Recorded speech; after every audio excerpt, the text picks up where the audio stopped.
मान्यवर कांशीराम जी, श्रद्धेय नेताजी मुलायम सिंह यादव जी, माँ वीरांगना फूलन देवी जी और उन सभी वीरांगनाओं, देवियों, महापुरुषों, महात्माओं जिन्होंने अपनी जवानी एवं जिंदगानी इस देश के नाम कुर्बान कर दी, मैं उन सभी को शत शत नमन करती हूँ, श्रद्धा सुमन अर्पित करती हूँ।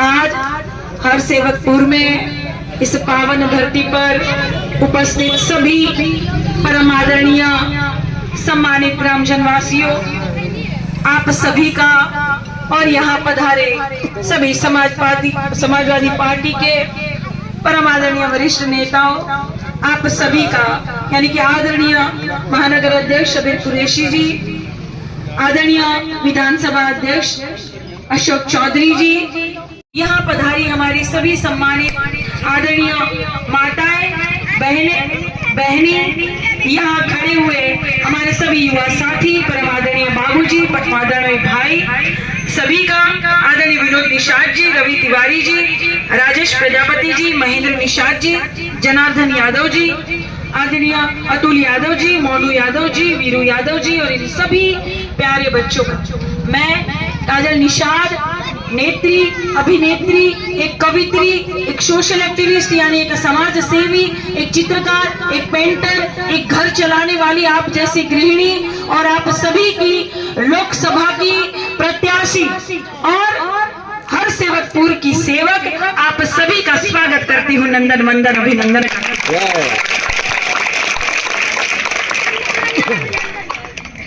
ये लोकसभा का चुनाव में लड़ रही हूँ, लगातार संघर्ष कर रही हूँ, लगातार चल रही हूँ,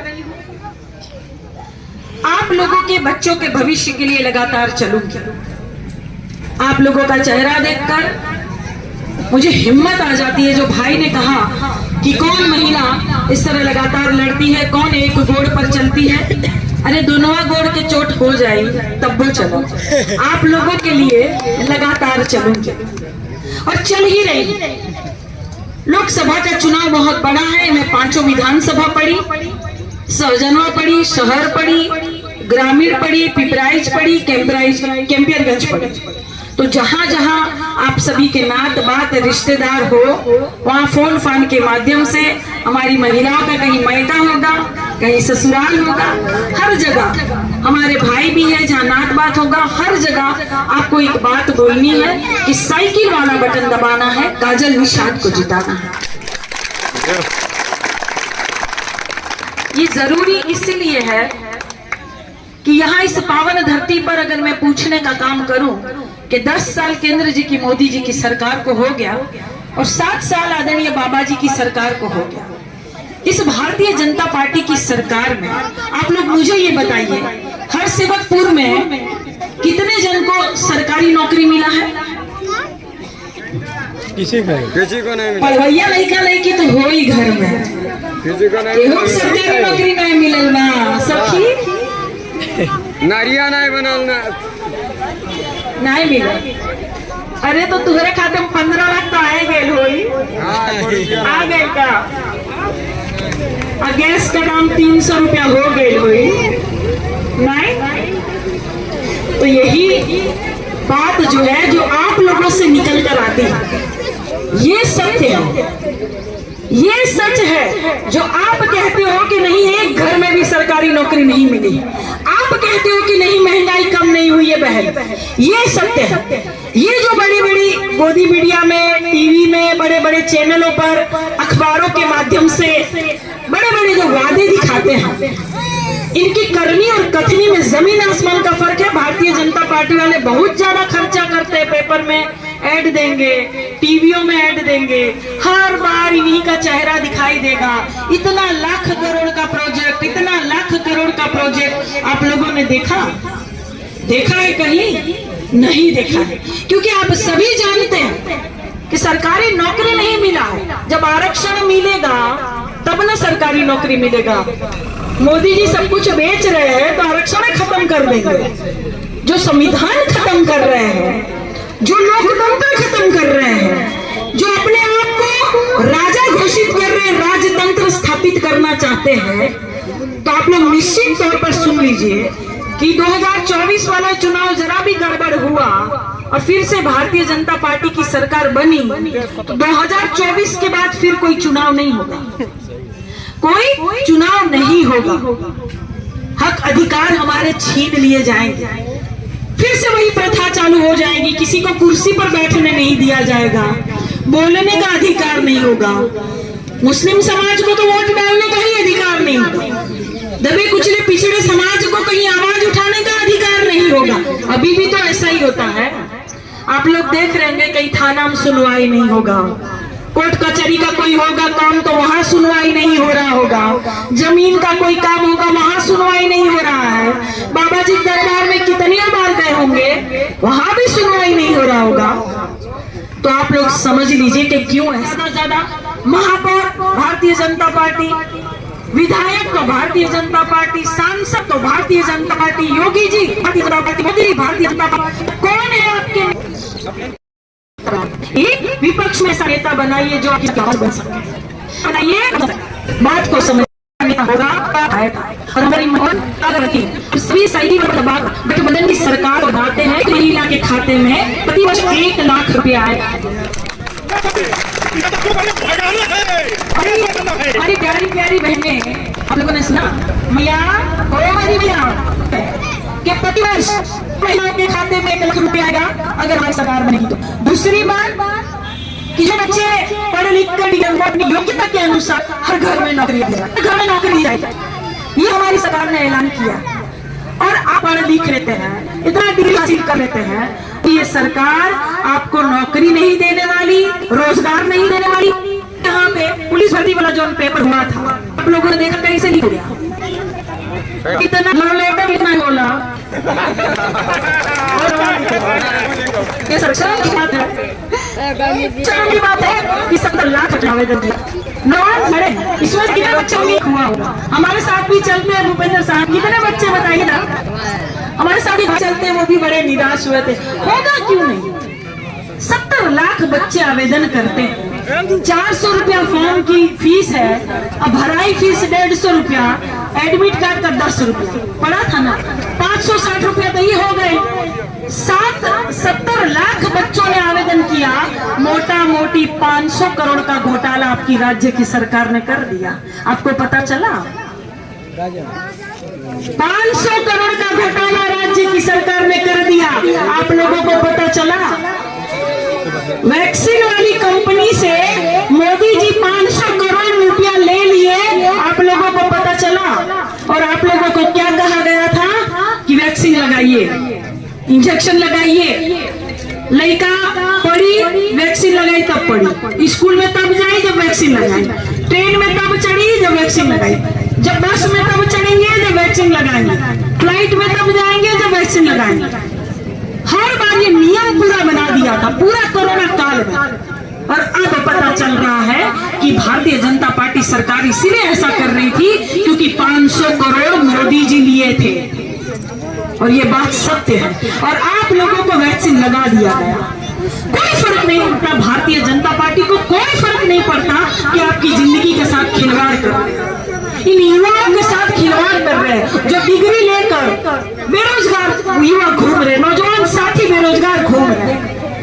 दूसरे कोई राज्य में जहां भारतीय जनता पार्टी की सरकार नहीं होती है, वहां राज्य में युवा बेरोजगार दिखते ही नहीं, काम करते हैं सुबह से शाम, इस तरह दिखते नहीं है। कहाँ गया बाबू, जॉब पर गया, कहाँ गया बाबू, काम पर गया, और यहाँ बेरोजगार युवा घूम रहे। ये कितनी शर्म की बात है, ये आपको समझना पड़ेगा। अब हर कोई परेशान है, भारतीय जनता पार्टी की सरकार में हर कोई परेशान है, चाहे अधिकारी हो, अधिवक्ता हो, कर्मचारी हो, महिलाएं हो, बच्चियां हो, जवान हो, युवान हो, किसान हो, नौजवान हो, छात्र हो, मजदूर हो, मजलूम हो, मुस्लिम हो, दलित हो या पिछड़ा, हर कोई भारतीय जनता पार्टी की सरकार में परेशान हो चुका है, बदली करना चाहता है, परिवर्तन करना चाहता है। मैं आप सभी को कोटि कोटि धन्यवाद देती हूँ कि जब मैं चुनाव लड़ती हूँ, आप सभी मुझे भरपूर सहयोग, प्यार, आशीर्वाद देने का काम करते हैं। कोटि कोटि धन्यवाद एवं प्रणाम करती हूँ। और और अभी भी मुझे पूरा यकीन है कि आप सभी मुझे आशीर्वाद देने का काम करेंगे। परिवर्तन करना चाहते हैं क्योंकि आप परेशान हैं। हमारी महिलाएं महंगाई से परेशान है, युवा साथी बेरोजगारी से परेशान है, मासूम बच्चे अच्छी पढ़ाई लिखाई नहीं हो रही इसलिए परेशान है। और ये भारतीय जनता पार्टी राशन की बात करती है। अरे भैया तनी शांत हो जा, हमारा दुकानदारिया चला कि ये भारतीय जनता पार्टी राशन की बात करती है। आपको राशन देगी लेकिन शासन नहीं देगी। आपको राशन देगी लेकिन राजा नहीं बनाएगी, हुक्मरान नहीं बनाएगी। इस बात को समझिए। और राशन कोई भी सरकार होगी तो आपको मिलेगा। ये कोर्ट का आदेश है, ये संविधान में हमको अधिकार दिया और इसी संविधान को भारतीय जनता पार्टी खत्म करना चाहती है। मैं आप लोगों को कहना चाहती हूँ कि अगर परिवर्तन करना चाहते हैं तो मेरी बहनें, मेरी माता और युवा साथी सब कोई सिर्फ अपना वोटर लिस्ट चेक करेंगे। हर कोई अपना वोटर लिस्ट चेक करेंगे, देखेंगे कि हमारे परिवार का नाम है या नहीं है। अगर नहीं है तो चढ़वाएंगे। अभी 2 महीने का चुनाव बाकी है, चढ़वा लेंगे आप। अगर नहीं है तो आप लोग नाम चढ़ाएंगे अपने परिवार का, क्योंकि ये मेरा अकेली का चुनाव नहीं है, ये आप सबका चुनाव है।